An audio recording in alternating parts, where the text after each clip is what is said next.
I'm sat here with Levi Gill. Levi, a week almost since the breakthrough decision announcement came through that supporters will be allowed to return to the Progression Solicitors Stadium starting this weekend with the game against Salford. Must be absolutely delighted now that it's in black and white and you're ready to go. Yeah, we're starting to plan now. It's obviously exciting. It's nice to get the fans back in when perhaps they weren't expecting it now until next year.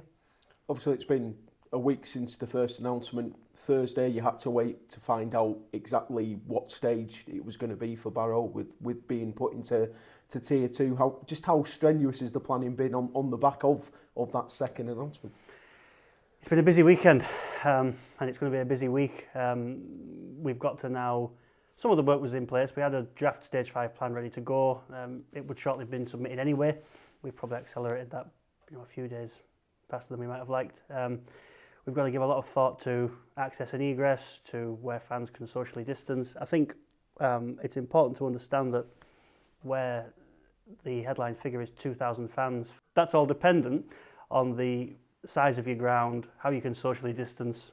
So that figure's got to work for Old Trafford, the same as it's got to work for a ground the size of ours. So in our case, we're proposing a figure of just over 1,600 fans, starting with a pilot of the season ticket holders, which is around 1,100, just to give us a chance to test the processes, make sure the staff as well as the fans are comfortable and confident with what we're asking them to do. You said earlier that obviously you weren't expecting this kind of announcement until the new year. Has that brought any extra challenges, or is it things that you'd already been planning away in behind the scenes anyway? I think if you take the handing out of the season ticket cards, which I'd always intended to do after lockdown, might I have tried to do them during lockdown, even though it would have been difficult? Possibly I would have done. Now we've got to give them out this week.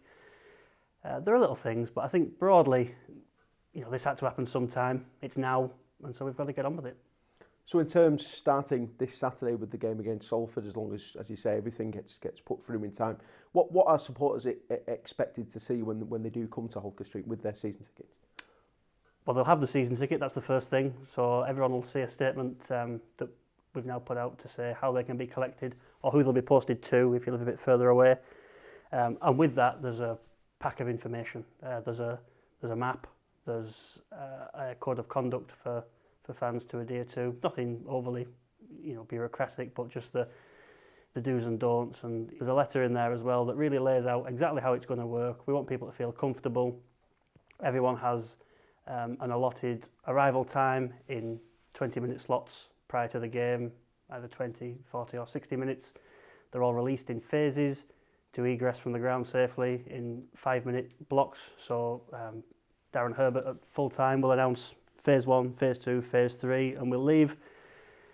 There's certain areas of the ground to stand in. So we've tried to keep people socially distanced as best we can. And we've also tried, which took most of Saturday afternoon, but was quite fun, to put people where we think either they want to stand or who they'll want to stand with, where they've historically stood, if we can. The idea being if people are there to begin with, they're less likely to want to move. They'll be where they want to be, with who they want to be. And it should be a lot simpler and a lot more enjoyable, which is the main thing. We're not trying to create an environment where it's, come for an hour and a half and strictly no fun and off you go again. We want people to sing. Some grounds are suggesting that fans should wear masks throughout the game.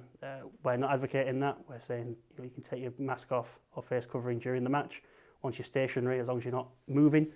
And we want a decent atmosphere. We want people to enjoy the football. That's what it's about. Of course, one of the challenges that has been introduced at a lot of clubs is with the tiered system, season tickets going out. Some season ticket holders will fall into, unfortunately, the Tier 3 scenario. What is your stance regarding that for those season ticket holders?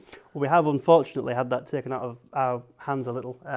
Anyone who lives in Tier 3, when their season ticket's posted to them, will have a paragraph in their letter which does point out the regulations as they stand, the guidelines in Tier 3, unfortunately, are not to travel out of their tier to watch games. We hope that'll change soon. Hope it'll change for everyone. We hope to get more in, but in the short term, that's where that stands.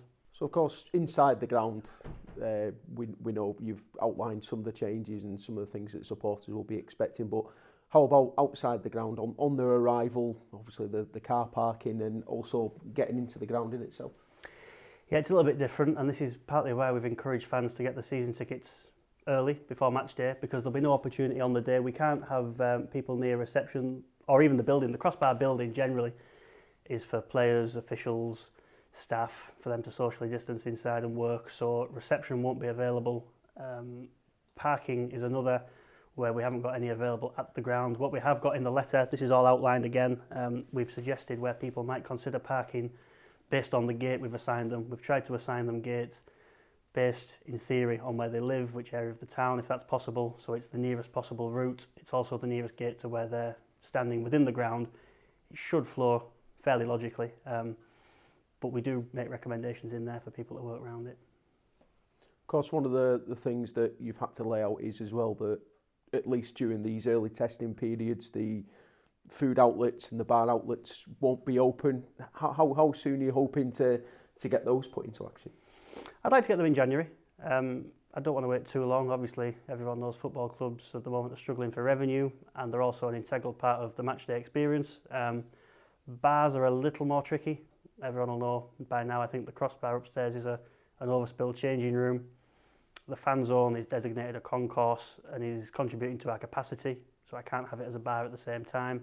So in terms of bars and alcohol, that's a bit further away, but the huts, the refreshments, pies, things like that, teas, we want to get in place in January. And in the meantime, we do encourage people to bring their own refreshments if they'd like. That's been encouraged by the SGSA, is to allow people to bring their own drinks, subject to rules around glass and alcohol, which obviously shouldn't be brought. But otherwise, we're giving people as much freedom as we can while we work on improving our own offering. Of course, it must be, although a challenge with all the regulations around it, it must be a nice challenge to have, though, to be in a position that you never expected this early to be actually bringing supporters back into Hooker Street. It is, and it keeps you going. It's the 12-hour days at the minute as a minimum. There won't be a day off now till Sunday. We worked right through the weekend, most of us, and but sitting or collapsing perhaps into the stand on Saturday at 3 o'clock and hearing the atmosphere will make it worthwhile. And in the build-up, I went out for a walk yesterday, and I was in the middle of nowhere. I was down by Ronhead on the beach with a friend of mine, and there was a voice through the mist, and I turned and looked at a chap there who obviously knew me, who was asking when he could collect his season ticket and how much he was looking forward to getting back in. And that was, in an isolated area of town, you can't walk anywhere without somebody being excited about it and how much looking forward to it and thanking you for the work, and that's what we want. We want people to get back and we want them to enjoy it.